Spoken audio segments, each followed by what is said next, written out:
agawan ni Concepcion. Escamis from straight away. Nothing there.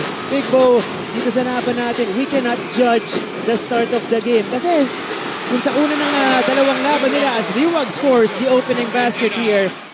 Pero iba rin yung team nila at kumpiyansa going into the finals. Oo naman, yun nga. Most of these guys are first-timers sa finals.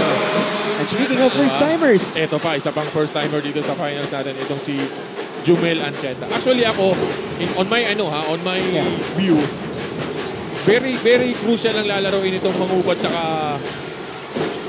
itong si Ancheta. Kung paano nila itimon itong grupo nila. Trisovilla, the mid-range jumper, not really his strength. Here's Ancheta. Ancheta has it. Mark Sanko sidesteps, flips it up and in. Mark Sanko scores and Danild cuts the lead to 3. Wala nang kailangang warm-up dito kay JC Recto. Pagpasok, matik na. Alan Liwag ay hirapan dito. Ito mga double team na binabato sa kanya ng Mapua. Gumagana so far. Ancheta! Difficult shot is good for Ancheta. Kung kanina nagawa ni Escamis yung one-on-one offense niya. Ito naman si Ancheta. Kung kaya mo, kaya ko rin yan.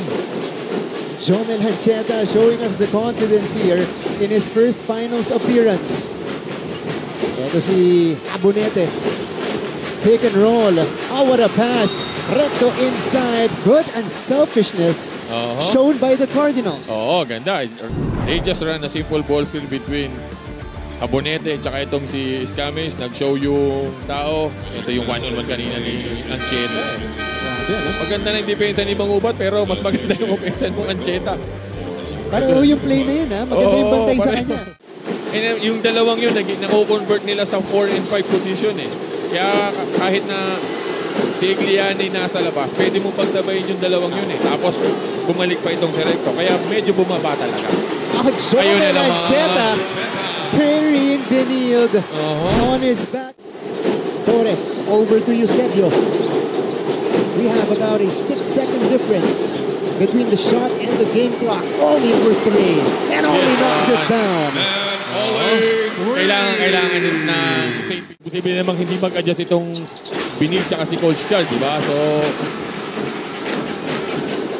22 points now for Clint, and it is a 12-point lead for Mapua. Deep reverse for Gabi Cometa. 5 points already. We gotta see that play again. He switched hands. Sa ibabaw na eh. Diba? Liwag. Binigay kay Inot. 8 to shoot for Tony. Talagang tina-challenge nila si Inot tumira sa labas. Mark Sanko. Napaganda pa yung tapik na yun. Finishing with his offhand. Was grabbed by Concepcion. Recto. No-look pass. Risky pass. Diretso kay Liwag yun. Sanko is still on the other side, tying his shoe. Ancheta is gonna be doubled. Liwag! Ganda nung easiest. Look. Yun na yung pinaka-easy na basket nito ni Ali. Ito na si Clint Escamis. Siyempre, the usual. It will be Escamis pagdating sa dulo.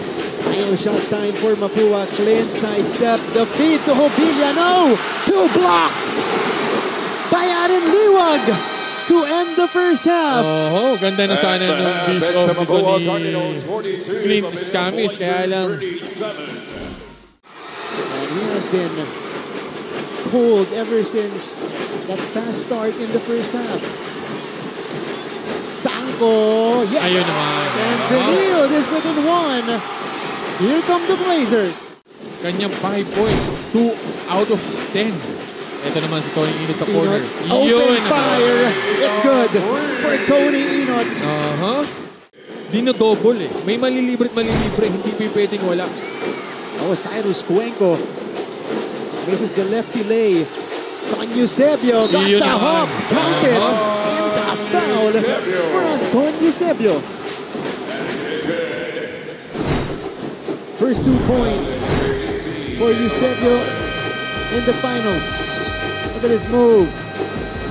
Blowing by Hobilia on his way to the cup, and that amazing play from Antonio Eusebio is definitely our McDonald's play of the game, brought to you by the new and better McCafe Iced Coffee Boulder Brew Creamier Blend. McDonald's, love ko to. And wala pa si Clint Escami sa loob dyan, ha? That's right, that's right. Sabi ni Flo kanina, it's the other guys dealing the damage for Mapua. Yun. Much needed fire extinguisher provided by Cometa. Jomel Ancheta. Allen Liwag inside. And Liwag scores +1. So Liwag now has 12 points and he gets a bonus. Yun yung sobrang dalang na makakuha ng malinaw na maliwanag na tira itong si Allen Liwag. Galing from high-low, galing dito kay Mark Sanko. That amazing play from Allen Liwag is definitely our McDonald's play of the game, brought to you by the new and better McCafe Iced Coffee Boulder Brew Creamier Blend. McDonald's, love ko to. Talking about the Blazers, they need more of that. Nais ni Escami. Ang bilis eh. 30 points for Clint Escamis. Ano yung gift nito ni Clint? Uy! Sanko draining the triple. Big time hit mula sa captain ng Benilde. Actually, alive dito sa game 1 natin. Let's see if Benilde has one final push in them. Justin Sanchez off the bump. He scores the deuce. Quick cliff notes dito. First 6 minutes of the game, Mapua started getting a handle on the game. And somebody who wants to forget that game 1 performance is Tony Inot. Why not? Bakit nga naman hindi? Unang ball, 3 points agad for Tony.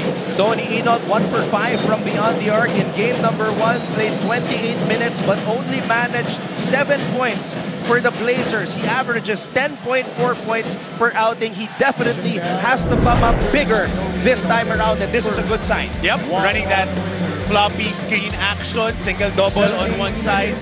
Question is, can they bring the Heat, force a Game 3 and keep their dream alive? Or what do you think, Anton and Coach Hammer? They have been here before, 2 seasons ago against Netran. Will Gozum and company stepped up big time to force a deciding game number 3 against the eventual champion, Netran Knights. As we see this champ moment of the game, brought to you by Milo. Get winning energy every day with Milo. And there he is, the MVP, Allen Liwag. And there is fire in the eyes today of Tony Inot. Oh yeah, pag wala sa kanya yung bola, mahilig rumash boards. Sanko gets it down low to Sanchez. Oh, they like this matchup. Sanchez gives it to Liwag. Liwag, power move. Masyadong manipis yung depensa sa loob. Pagka si Allen Liwag, he gets it. Those been lights out the whole season. Focal point on offense, silang dalawa ni Clint Escamis have been very solid. And now trying to go for that kill dito sa game number 2. Cuenco averaging 11.5 points per contest for the Cardinals. This is Jomel Ancheta. Doon sa mga atake niya, pero diin lang ng diin. And this team really revolves around him. And the more that he engages the defense, the better it is for his teammates. Meanwhile, a 3 by Justin Sanchez. Binigay dito kay Cometa. Cometa to Inot. Thought about the 3. Inot drives. Inot. Wow! What a reverse by Tony Inot. Now it's Sanko defending Clint, the 4th defender. Escamis for 3. No, Ondoa with the board. Torres using his speed. Torres to Ondoa. Magkakilala yung dalawang yan. Kinikage lang nila, kinukuha lang nila yung binibigay ng depensa. Medium range jumper, sabay didiin sila ng didiin sa depensa. Di baling mapagod sila dito. Sanchez gives Benilde a much needed basket. Cuenco to Recto, nabitawan ng bola. Ancheta to Inot. Inot for 3, a lot of space. A 5-0 run for Benilde. And that's what they need. Inot. Liwag wants it. He gets it in the post. Liwag. Binigay dito kay Sanchez. Ollie mula sa kanto. Matthew Ollie. Big time basket. So we have people watching from the Middle East and North America as Torres grabs his own miss and scores on the floater. And this is what they need to do. They need to be a little bit more aggressive because they're fighting for their championship hopes. Ian Torres scored 2 points in 12 minutes of action in game number 1. Escamis short on that jumper. Sanchez with a board. Tingnan natin kung si Ian Torres na may sagot dito as the main facilitator. Oh, Sanchez with a blow-by. Good move. Quick cross by Justin Sanchez. Quick 4-0 run. Napatawag ng timeout. We are not gonna win if you keep on throwing the ball away. These were words from Coach Charles Chu upon entering the dugout. Ani ni Coach Charles ay simple lang naman ang hinihingi niya sa kanyang kupunan at ayan ay huwag nang ipasa pa ang bola sa kalaban. Coach Charles also emphasized that they actually shot a higher percentage from the field. Talaga lang kulang sila sa defense. And here is that amazing play from Tony Enot. That's definitely our McDonald's play of the game, brought to you by the new and better McCafe Iced Coffee. Bolder brew, creamier blend, McDonald's, love ko to. The win din si Tony. Torres. Inside pass to Liwag. Liwag with the basket. Di ka na Humihingi pwede pa ng foul. Di ka na pwede humingi ng foul ngayon. Masahe na yan kung masahe. Di ka na pwede umiyak yan, pre, pag nasa ilalim ka. Which he has been doing the whole season. Kailangan buhatin na niya ng buhatin yung mga bantay. Pero, kung ikaw naman yung binil, nakikita mo, tiki-tack foul, tatawagan sa nagbababa ng bola, meron ka rin talagang point to contest yung contact. Ito, screen and roll action. Sinasabi ni Allen Liwag na yung mga hampas sa braso, pero doon, clearly, good challenge. Ian Torres started this period, has not been pulled back yet to the bench. Sanko on the drive. Sanko with the finish. Going to a strong side. Yes, that's the left side to si Mark Sanko. Ollie, 3 for 3. Short. Ollie, bumitin sa ere. Good move on the double clutch si Matthew Ollie, but more concerning is Clint Escamis. A 13-point lead for the Cardinals. Sanchez in the paint. 19 points in the game to lead all scorers. Enot with a finger roll. Now you need to play defense. You need to stop. The stuff that does not show up in the stat sheet.